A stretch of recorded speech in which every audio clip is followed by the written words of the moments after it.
Choking జరిగిందని అసలు మనకెలా తెలుస్తుంది? అప్పటి వరకు ఏడుస్తున్న మీ పిల్లలు సడెన్‌గా ఏడుపు ఆపేయటం, శ్వాస తీసుకోవడానికి ఇబ్బంది పడటం, లేకపోతే సడెన్‌గా బ్లూ కలర్‌లో మారిపోవడం, ఇవన్నీ science of choking. So, choking జరిగిన వెంటనే మీ పిల్లల్ని ఇలా వెనక్కి తిప్పి వాళ్ళ 2 షోల్డర్ బ్లేడ్స్ మధ్యలో హెడ్‌కి, నెక్‌కి ఎలాంటి ఇంజ్యూరీ కాకుండా ఇలా షోల్డర్ బ్లేడ్స్ మధ్యలో ఇలా 5 టైమ్స్ కొట్టాలన్నమాట.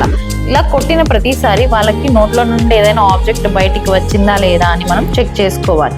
ఇన్ కేస్ రాకపోతే వాళ్ళని ఇలా మళ్ళీ ముందుకు తిప్పి ఈ గ్రావిటీలో ఇలా కిందికి ఈ గ్రావిటీలో ఇలా 2 ఫింగర్స్తో వాళ్ళకి చెస్ట్ థర్స్ట్ అనేది ఒక 5 టైమ్స్ చేయడం వల్ల ఆబ్జెక్ట్ బయటికి వచ్చే ఛాన్సెస్ ఉంటాయి.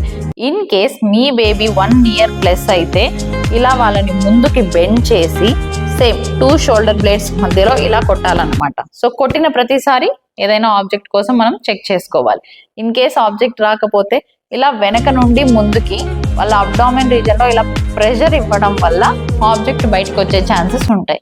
సో ఇదే ప్రాసెస్ని టిల్ బేబీ ఏడ్చే వరకు లేదా ఆ ఆబ్జెక్ట్ బయటికి వచ్చే వరకు లేకపోతే ఆ బేబీ అన్కాన్షియస్ అయ్యే వరకు రిపీట్ చేస్తూ ఉండాలి. ఇన్ ద మీన్ వైల్ ఎమర్జెన్సీగా దగ్గరున్న హాస్పిటల్కి మనం బేబీని తీసుకెళ్ళాలి.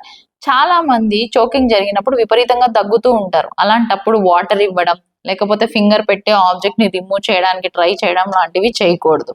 అండ్ అసలు చోకింగే జరగకుండా ఎలాంటి ప్రికాషన్స్ తీసుకోవచ్చు? ఫస్ట్ అండ్ మోస్ట్ థింగ్, పిల్లల్ని ప్రాపర్గా అప్రైట్ పొజిషన్లో కూర్చోబెట్టి ఫీడింగ్ ఇవ్వాలి. Second thing, distraction feeding like mobiles, TVs లాంటివి కంప్లీట్గా అవాయిడ్ చేయాలి. Third thing, high choking risk ఉండే ఫుడ్ లైక్ పాప్కార్న్, నట్స్ లాంటివి అవాయిడ్ చేసి soft and small foods offer చేయడం వల్ల చోకింగ్ నుండి మన పిల్లల్ని మనం ప్రివెంట్ చేసిన వాళ్ళం అవుతాం. అండ్ ఈ ఫస్ట్ ఎయిడ్ వల్ల చాలా మంది పిల్లల్ని కూడా మనం సేవ్ చేసిన వాళ్ళం అవుతాం. Thank you.